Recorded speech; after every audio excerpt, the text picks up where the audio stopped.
Après le conseil de l'ECAM qui a publié les candidats, le nom des candidats, on attend désormais l'entrée en matière du Conseil constitutionnel.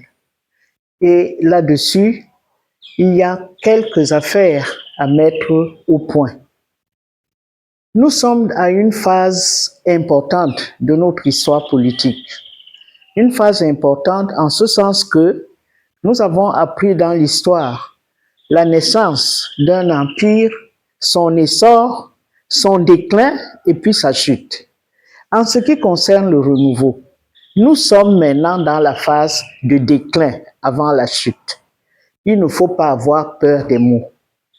C'est pour cela qu'il faut appeler le Conseil constitutionnel à un sursaut de patriotisme.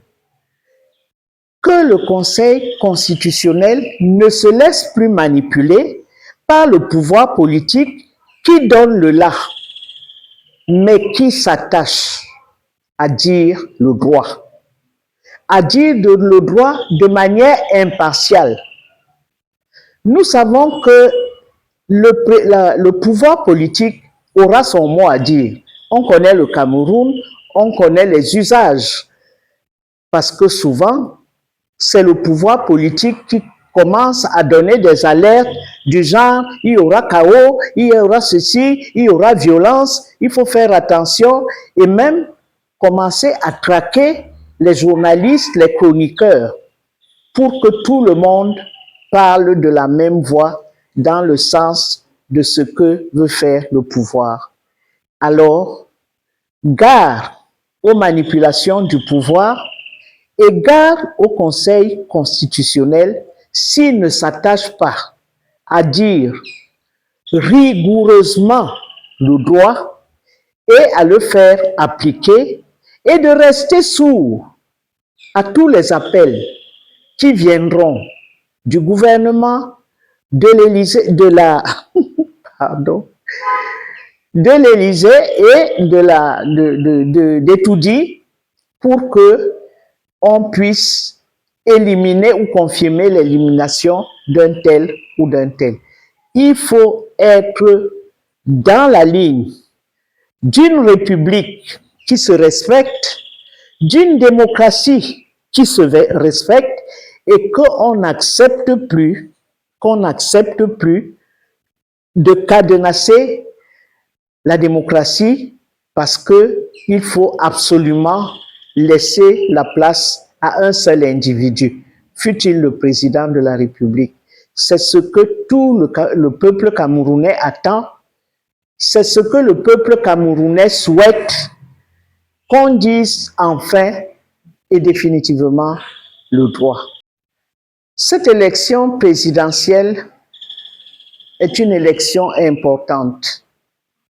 Cette élection est d'autant plus importante que personne ne s'attendait à ce que le président de la République décide de briguer un 8e mandat, ce qui est un scandale en lui-même. Et le président Biya le sait. Il est juriste et il a fait sciences politiques.